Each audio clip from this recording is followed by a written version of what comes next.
पक्ष विपक्ष देख रहे हैं आप, मैं हूं आपके साथ नेहा दुबे। बीजेपी के यूनिफॉर्म सिविल कोड लागू करने के महत्वाकांक्षी अभियान में आदिवासी समाज की परंपराएं रोड़ा बन गई है। ऐसे में बीजेपी आदिवासियों को यूसीसी में छूट देने पर विचार कर रही है, लेकिन सवाल ये है कि मुस्लिम समुदाय को कोई रियायत नहीं देने पर अड़ी बीजेपी आदिवासियों को छूट देने पर क्यों विचार कर रही है? कहीं आदिवासियों के प्रति बीजेपी की नरमी के पीछे चुनावी सियासत तो नहीं? इसका जवाब आदिवासियों के वोट बैंक के गणित में है।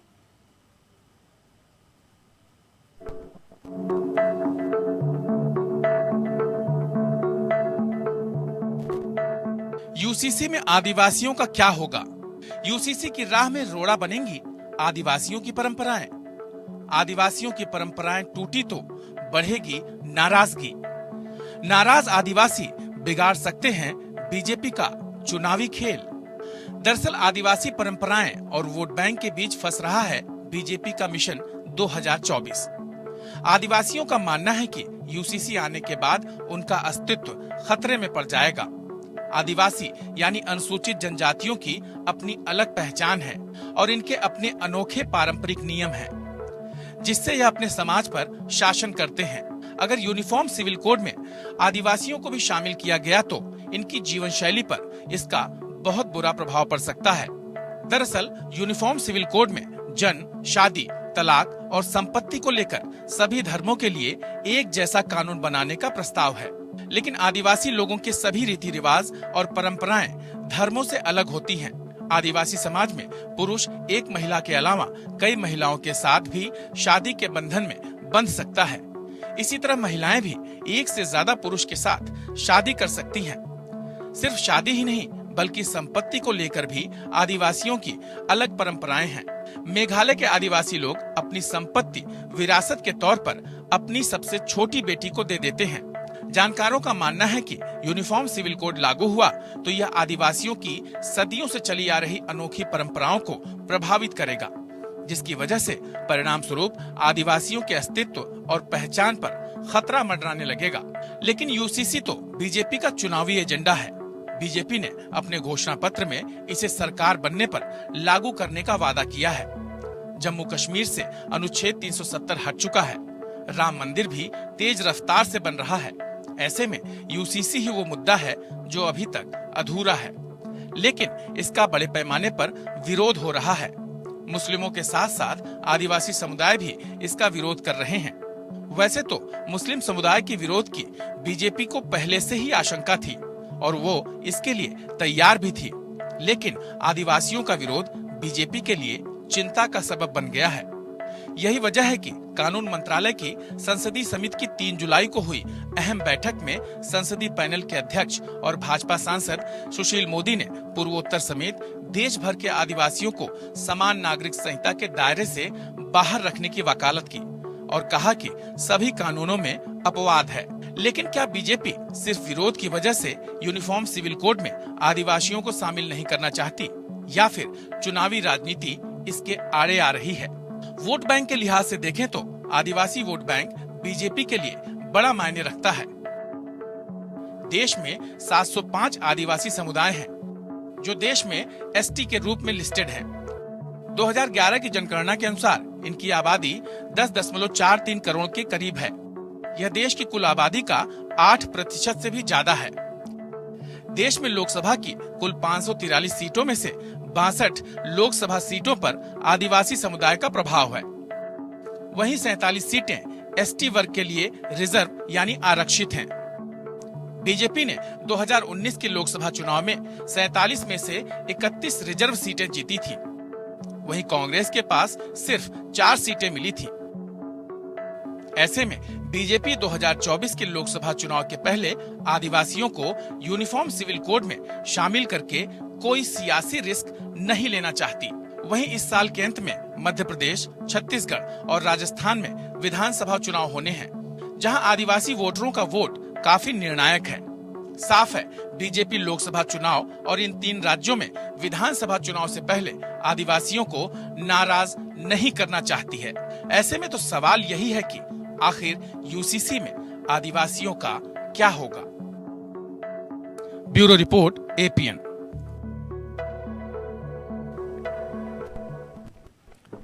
तो सवाल यही है कि यूसीसी में आदिवासियों का क्या होगा, आदिवासियों का क्या होगा, ये समझने की आज हम कोशिश करेंगे। यूसीसी की राह में रोड़ा बनेगी आदिवासियों की परंपराएं, इन तमाम पहलुओं को आज हम समझेंगे और क्या सरकार का प्लान है इसको भी आज हम जानने की कोशिश करेंगे। इस विषय पर तफसील से चर्चा करने के लिए खास मेहमान हमारे साथ मौजूद है, उनसे आपका परिचय करा देते हैं। इस वक्त हमारे साथ प्रदीप सिन्हा जी हैं, प्रवक्ता हैं भारतीय जनता पार्टी के। आपका बहुत स्वागत है।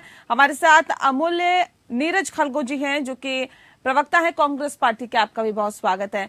इस खास कार्यक्रम की शुरुआत प्रदीप सिन्हा जी आपके साथ करते हैं क्योंकि यूसीसी को लेकर चर्चाओं का बाजार गर्म है। क्या होगा क्या नहीं होगा, ये वाकई एक बड़ा प्रश्न है, लेकिन अब खबर तो ये भी है कि आदिवासियों को इससे छूट दी जा सकती है। इसमें कितनी सच्चाई है, इसे कैसे लिया जाए? सर प्रदीप जी, आवाज मिल पा रही है आपको? चलिए, लगता है आवाज वहां तक नहीं पहुंच पा रही। एक बार फिर से हम संपर्क साधते हैं, लेकिन सीधा रुख कर लेते हैं नीरज जी का। अमूल्य नीरज जी, इसे कहा जा रहा है कि यूसीसी से आदिवासियों को राहत मिल सकती है, यानी उनको अलग किया जा सकता है, उनको इससे अलग किया जा सकता है। क्या लगता है, अगर सरकार ये कदम उठाती है तो सही होगा? कांग्रेस पार्टी समर्थन करेगी? देखिए, ये भारतीय जनता पार्टी के चुनावी घोषणा पत्र का एजेंडा है और इन्होंने लगातार यूनिफॉर्म सिविल कोड की बात कही है। लेकिन जब विगत 9 सालों से जब भारतीय जनता पार्टी की सरकार है, आज तक इस पर कोई चर्चा नहीं की गई। हाँ। अब जब नौजवान रोजगार से परेशान हैं, आज महंगाई का मार है और जो आदिवासी जो हिंदू मुस्लिम की राजनीति आज जनता उसको स्वीकार नहीं कर रही है, तो फिर से धार्मिक ध्रुवीकरण का एजेंडा बनाने का एक माध्यम है केवल।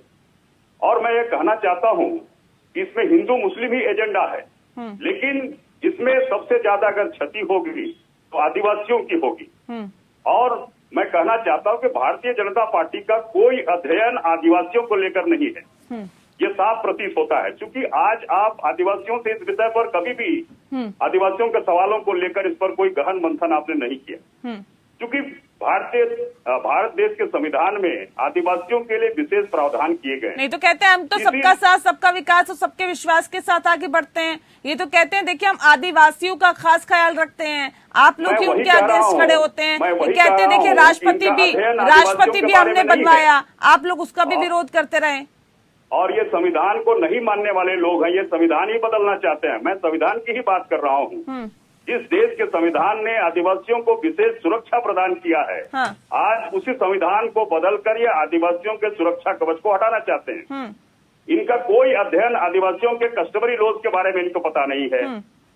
ये बड़ा दुर्भाग्यपूर्ण बात है। देश में जैसा कि आपने बताया कि 700 से ज्यादा आदिवासी जनजाति समुदाय हैं, जिनकी मैं कहना चाहता हूँ केवल झारखंड नहीं बल्कि अलग अलग प्रदेशों में भी आप जाएंगे तो सभी आदिवासियों के अलग अलग धार्मिक सामाजिक मान्यताएं। मतलब आप ये कह रहे हैं कि आदिवासियों की कोई सुध नहीं लेती भारतीय जनता पार्टी? प्रदीप जी, अगर ये कहा जाता है कि देखिए यूसीसी से हटाया जा सकता है, आदिवासियों को राहत मिल सकती है और ये खबर भी है, भारतीय जनता पार्टी क्या इसको पुख्ता करेगी कि हाँ अब यूसीसी से आदिवासियों को हटाया जा सकता है या फिर उन्हें राहत दी जा सकती है?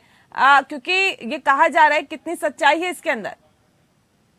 अब आप ही बताइए। अभी आप रिपोर्ट में दिखा रही थी कि जो 547 लोकसभा की सीटें हैं, हाँ। उसमें 47 रिजर्व है, हाँ। उसमें 31 बीजेपी के पास है। उसके बाद भी कांग्रेस पार्टी को यह लगता है कि आदिवासियों की हम सुनते हैं ना, उनकी चिंता करते हैं। और वो वैसे लोग अपने मुंह से बातें कह रहे हैं, संविधान की बड़ी बड़ी बातें कर रहे थे। 1975 को क्या हुआ था संविधान के साथ वो सभी लोग जानते हैं, किस तरह से रातों रात देश पर इमरजेंसी थोप दी गई थी। तो वैसे लोग संविधान का पाठ ना पढ़ाएं तो अच्छा होगा। अब जहां तक प्रश्न है कि अभी एक बैठक हुई थी संसदीय समिति की 3 तारीख को, उसमें कुछ सुझाव आए, माननीय सदस्यों के भी आए और उस कमेटी के जो हेड हैं सुशील मोदी जी ने, उन्होंने भी कहा कि आदिवासी समाज के कुछ ऐसे नियम कानून है जिसको भी हमें इस के दायरे से बाहर रखना चाहिए। अब चूंकि लॉ कमीशन सारी चीजों को सुन रहा है, देख रहा है, 14 तारीख तक सभी नागरिक जो देश के नागरिक हैं वो अपने सुझाव देने के लिए स्वतंत्र हैं। वेबसाइट पर जाएं, अपनी अपनी बातें रखें, किसी को कोई आपत्ति नहीं है। सिर्फ मुस्लिम समाज को ही नहीं कह रहे हैं ना, देखिए वोट बैंक के लिए आप लोग ये कदम भी उठा सकते हैं कह रहे हैं कि जो संविधान ने एक सुरक्षा कवच दिया आदिवासियों को, वो सुरक्षा कवच छीनने का काम आप लोग कर रहे हैं। कह रहे हैं कि वोट बैंक की नीति है सिर्फ आपकी, कि ये कदम भी आप उठा लेंगे। उसी पर जवाब दे रहा हूँ। वोट बैंक की नीति किन लोगों ने अपनाई थी आपको याद होगा। साहबानो केस में 1986 में सुप्रीम कोर्ट के फैसले को संसद में बहुमत होने के दम में पलट दिया गया था और उसको जो मुआवजा मिलना था, गुजारा भत्ता मिलना था, उससे वंचित कर दिया गया। इसको कहते हैं vote bank politics. Bharatiya Janata party तो सबका साथ सबका विकास हमने कह दिया कि सबको योजनाओं में समानता, योजनाओं के चयन में किसी के साथ कोई भेदभाव नहीं, योजनाओं का लाभ सबको समान रूप से मिलेगा।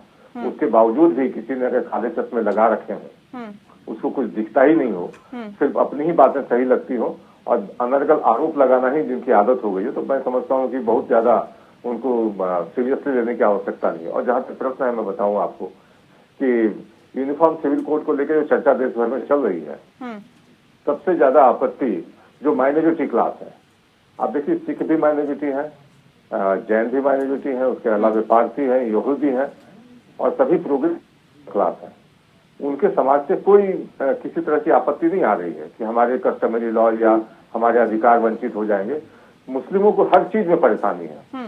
आप अगर 370 हटाएं तो दिक्कत, अगर सीएए लाएं तो दिक्कत, ट्रिपल तलाक हटाएं तो उसमें दिक्कत, अगर जो उनके अपने जो शरिया लॉज हैं उसमें हलाला जो महिलाओं के लिए अपमानकारी है उसको हटाने की बात करें, हलाला है, इद्दत है, अपने आप को प्रिविलेज क्लास क्यों समझते हैं? इस देश के नागरिक हैं तो इस देश के जो संविधान तो फिर सबके लिए समान होना चाहिए ना सर, फिर तो सबके लिए समान होना चाहिए। फिर आदिवासियों को छूट की क्यों बात की जाती है? ये भी कहते हैं कि देखिए हम तो पिछड़े हैं, हमारे लिए भी अलग कानून है, अभी हमें भी अलग कुछ ऐसे अधिकार दिए गए हैं, उसको छीनने की बात की जा रही है।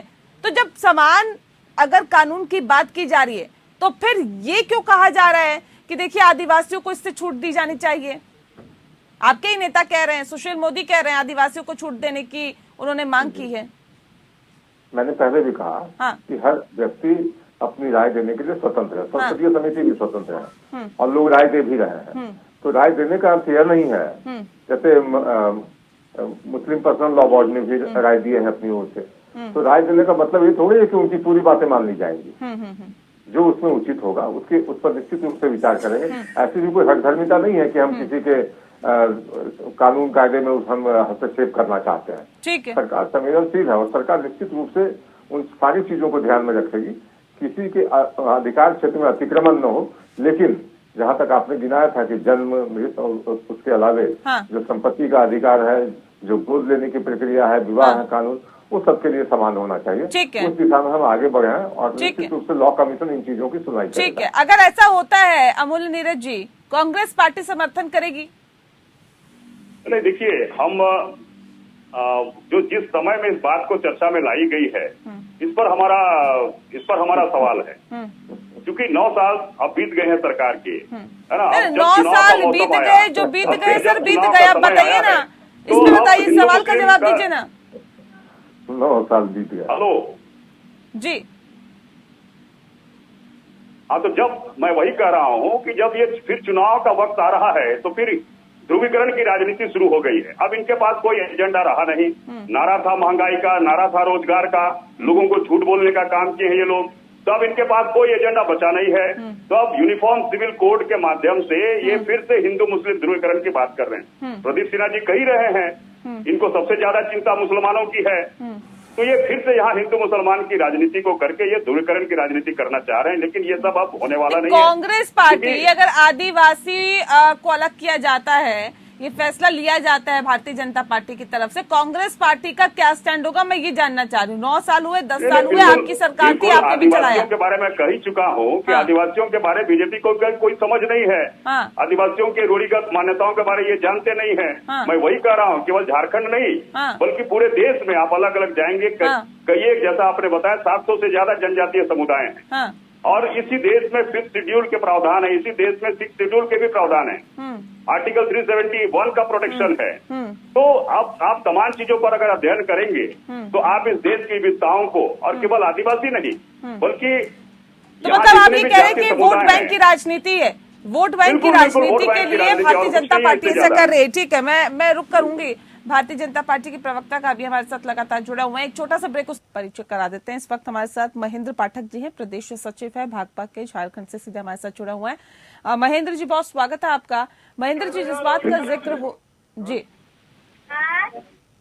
महेंद्र जी, जिस बात का जिक्र हो रहा है यूसीसी पर आज हम चर्चा कर रहे हैं। अब सवाल इस बात को लेकर है कि ये भी कहा जा रहा है, ये भी मांग उठाई गई है कि यूसीसी से आदिवासियों को अलग किया जाना चाहिए। भाकपा का क्या स्टैंड है? क्या आपको लगता है कि ये सही डिसीजन होगा सरकार का, अगर सरकार की तरफ से इस तरह का फैसला लिया जाता है? देश के अंदर आदिवासियों को, मुसलमानों को, ईसाइयों को और भी जो अन्य लोग हैं उनको टारगेट करने के उद्देश्य से इस तरह के कानून लाया जा रहा है। अभी देश के अंदर बेकारी है, भुखमरी है, बेरोजगारी है, उस पर सवाल क्यों नहीं इस पर भारतीय जनता पार्टी खड़ा करती है? ये कभी राम मंदिर के नाम पर लोगों को बांटता है, कभी हिंदू मुसलमान के लोगों पर बांटता है, कभी समान नागरिक के लोगों पर उलझाना चाहता है। लोगों को ध्यान जो है भटकाने के उद्देश्य से जो है इस तरह के नए नए कानून लेकर के आ रहे हैं। तो एक देश एक कानून की अगर बात भारतीय जनता पार्टी की तरफ से की जाती है, तमाम मुद्दे आपकी जायज है, लेकिन इससे क्या दिक्कत है? हमको कोई दिक्कत नहीं है। हाँ। लेकिन केवल वोट बैंक की राजनीति के लिए वह करना चाहते हैं। हाँ। और आम आदमी को उसके कोई लाभ उससे मिले, उससे कोई फायदा हो, इसे नहीं है। अभी जो मुख्य जो बिंदु है देश के अंदर, बेगारी है, बेरोजगारी है, भुखमरी है, इलाकारी है, उससे लोगों को ध्यान भटकाने के लिए, ताकि आपस में लोग लड़े भिड़े, इसके लिए करना चाहते हैं। ठीक है, ये उनका मकसद है। ठीक है, लोगों का ध्यान भटकाने का मेन मकसद आप ये बता रहे हैं जी। ठीक है, प्रदीप सिन्हा जी, देखिए सीधे सीधे आरोप लग रहे हैं, कह रहे हैं महेंद्र जी कि लोगों का ध्यान भटकाने, असल मुद्दों से लोगों का ध्यान भटकाने की कोशिश है आप लोगों की, और इस कोशिश के तौर पर ही देखा जा रहा है। कह रहे हैं कि चुनाव है नजदीक, 705 आदिवासी समुदाय हैं देश में, जो देश में एसटी के रूप में लिस्टेड है। 2011 में जो जनगणना हुई थी उसके अनुसार ये भी कहा जाता है कि 10.43 करोड़ की आबादी भी है, और इसके साथ साथ अगर हम देखें तो देश में कुल आबादी का 8% कहा जाता है। एक अच्छा खासा वोट बैंक है जिसकी कोशिशों में भारतीय जनता पार्टी लग गई है। कह रहे मुद्दे तो बहुत है, लेकिन यही आपको लाने की क्या सूझी, और इससे क्या बदलाव की उम्मीद करते हैं आप देश में? देखिए, वोट बैंक की राजनीति तो एक हम करते नहीं, ये स्पष्ट कर दूं। जहाँ तक प्रश्न है कि आदिवासियों के गौरव की बात करने वालों को अब जाकर आदिवासी समाज के गौरव की बात याद आ रही है। बिरसा मुंडा के जन्मदिन को हम लोगों ने आदिवासी गौरव दिवस के रूप में स्थापित किया कि जो पूरे देश में मनाया जाएगा। उसके अलावा जो गुमनाम स्वतंत्रता सेनानी जिनकी कहीं कोई चर्चा नहीं होती थी, कांग्रेसी शासनकाल में भुला दिया गया था उनको, एक परिवार के माला जापने के अलावा कुछ किया नहीं गया, तो हमने उन लोगों के संग्रहालय बनाए हैं। उनके स्वतंत्रता सेनानियों के योगदान को याद करने के लिए देश के अलग अलग हिस्सों में 100 स्मारक बनाए जा रहे हैं। तो ये सर्टिफिकेट हमको उन लोगों से लेने की आवश्यकता नहीं है जिन लोगों ने सदा उनको नकारा है। अब जहां तक प्रश्न अभी पाठक जी बोल रहे थे कि देश में भूखमरी है, अब आप बताइए विगत 3 वर्षों से 80 करोड़ लोगों को अनाज दिया जा रहा है। ठीक है सर, लेकिन इस बात में भी कोई दो राय नहीं है, और इस बात का अगेंस्ट भी इस बात के हैं आदिवासी समाज। और ये भी देखा गया है कि राष्ट्रीय आदिवासी एकता परिषद 2016 में अपने रीति रिवाजों और धार्मिक प्रथाओं की सुरक्षा के लिए सुप्रीम कोर्ट भी पहुंचा था। ये भी आरोप लगाया था कि हमारी धार्मिक स्वतंत्रता को खत्म करने की कोशिश की जा रही है इस यूसीसी को लाकर।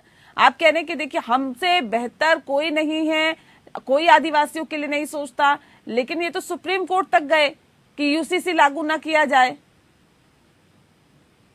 ठीक है, मैं प्रदीप जी का रुख करूंगी, एक बार फिर से फोन लाइन कर चुकी है उनके साथ, लेकिन अमूल्य नीरज जी, सवाल इस बात को लेकर भी है कि देखिए अगर ये कहा जा रहा है कि हमसे बेहतर कोई नहीं है, अगर हम हैं तो हम ही आदिवासियों के लिए सोचते हैं, और हमने कई काम ऐसे किए हैं जिससे आदिवासी समाज का भला हो सके, लेकिन आदिवासियों का कहना है कि ये तो हमारे जो तमाम जो हमें अधिकार मिले हुए हैं उसमें भी हस्तक्षेप है, और यही वजह है कि वो सुप्रीम कोर्ट तक पहुंचे 2016 में। हेलो जी जी, सवाल आपका थोड़ा कट रहा हूँ सर, आवाज मिल रही है आपको? अभी मिल रही है। आदिवासी कह रहे हैं कि देखिए 2016 में उन्हें सुप्रीम कोर्ट जाना पड़ा, ये तो जो उन्हें अधिकार मिले हुए हैं उसमें हस्तक्षेप है। आप कह रहे हैं कि राजनीतिक लाभ के लिए इस तरह की बात कर रहे हैं। प्रदीप जी कह रहे हैं राजनीतिक लाभ का कोई मतलब ही नहीं है, भारतीय जनता पार्टी कोई भी काम राजनीतिक लाभ के लिए नहीं करती। मैं वही कह रहा हूँ कि यूनिफॉर्म सिविल कोड और आदिवासी, मैं वही तो कह रहा हूँ कि आज ये बात क्यों हो रही है, आज ये बात क्यों इनको डर सता रहा है कि आदिवासी हमसे दूर हो जाएंगे। ये दावा कर रहे हैं 47 में से 31 हमारे पास सीट है, तो आज फिर आदिवासियों को लेकर डर कैसे। मैं यही तो कह रहा हूँ कि भाई इनको आदिवासियों के बारे में कोई समझ नहीं है। ये आदिवासियों को सनातनी बताते हैं, आदिवासियों का वनवासी कहते हैं, ये आदिवासियों का अस्तित्व को खत्म करना चाहते हैं। ये वही लोग हैं जो झारखंड में हम लोगों ने देखा है भारतीय जनता पार्टी की सरकार ने एंटी-एसपीटी एक्ट को खत्म करने की साजिश रची थी, तो व्यापक विरोध हुआ, तब ये लोग पीछे हटे। तो ये लोग आदिवासियों की ग्राम सभा को खत्म करके रघुवर दास की सरकार में ग्राम सभा को खत्म करने की कवायद हुई है। तो ये सारी बातों को अगर आप ध्यान से देखेंगे तो ये आदिवासियों के अस्तित्व को ही नकारने वाली पार्टी है। और कांग्रेस पार्टी ने आदिवासियों के अस्तित्व को जगह दिया है, संविधान में उनको जगह दिया, पंचायत में स्पेशल प्रोविजन उनके लिए किया गया, सिक्स शेड्यूल की वकालत की गई। तो ये सारी बातों को अगर आप ध्यान से देखेंगे तो आदिवासियों के बारे में इनकी समझ स्पष्ट है, ये आदिवासियों के अस्तित्व को ही समाप्त करना चाहते हैं। लेकिन अब ये वोट की राजनीति और आगामी चुनाव है, तो इनको आदिवासियों का वोट बैंक का खतरा सता रहा है। इनको एक पता है कि आदिवासियों की 31 सीट हमारे पास है, इसलिए आदिवासियों पर बड़ा सतर्कता से कदम उठा रहे हैं। ठीक है प्रदीप जी, ठीक है सर, ठीक है प्रदीप जी, क्योंकि मैं कार्यक्रम के आखिरी पड़ाव में। प्रदीप जी, अगर आदिवासियों को इससे राहत दी जाती है, इस कैटेगरी में नहीं लेके आया जाता आदिवासियों को, यूसीसी के दायरे से बाहर रखा जाता है, तो क्या नहीं लगती कि और भी आवाजें मुखर होगी? वो भी कहा जाएगा कि नहीं हमें भी इस कैटेगरी से बाहर रखिए, हमें भी यूसीसी के दायरे से बाहर रखिए। नहीं लगता कि अगर एक को छूट दी जाती है तो आवाज मुखर होगी और सरकार के लिए दिक्कतें बढ़ सकती है? देखिए 14 तारीख तक लॉ कमीशन के पास अपनी बातें सभी नागरिकों को देने का अधिकार है, सभी लोग दे भी रहे होंगे। हाँ। और जिन लोगों ने नहीं दिया है उनसे अपील करता हूँ आपके चैनल के माध्यम से वो लोग भी अपनी राय दे दें। और जो लोग अभी कह रहे थे कि भारतीय जनता पार्टी को आदिवासी लॉ एंड कस्टमरी जो उनके रीति रिवाज है उनको कोई बहुत ज्यादा जानकारी नहीं है, अध्ययन नहीं है, तो मैं उनसे भी निवेदन करता हूं कि उनको जितनी जानकारी और अध्ययन है वो लोग लॉ कमीशन को सपोर्ट कर दें, ताकि देश हित में तो कुछ कदम उठा सके। सिर्फ आके चैनल पर बयानबाजी करना कि हमने संविधान में ये दे दिया वो दे दिया, लेकिन देने के बावजूद अगर उसका लाभ उन तक नहीं पहुंच पाया तो उसके लिए भारतीय जनता पार्टी जिम्मेदार है क्या?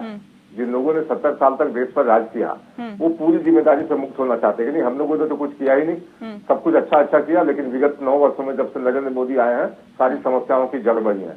और उसका परिणाम यह है कि 47 में से 31 सीटों पर आदिवासी हम पर भरोसा करते हैं। और जहां तक प्रश्न है कि देश की जनता का मूड किधर है उस पर लोग जानते हैं। और जो वोट बैंक पॉलिटिक्स की बात कर रहे हैं, देश की जनता का मूड किधर है ये तो 2024 में पता चल जाएगा, लेकिन उसके लिए ये जो जोर आजमाइश हो रही है ये भी जनता को पता चल रहा है। बहरहाल बहुत शुक्रिया आप दोनों मेहमानों का हमारे साथ इस खास चर्चा में शामिल होने के लिए। पक्ष में फिलहाल के लिए इतना ही। नमस्कार।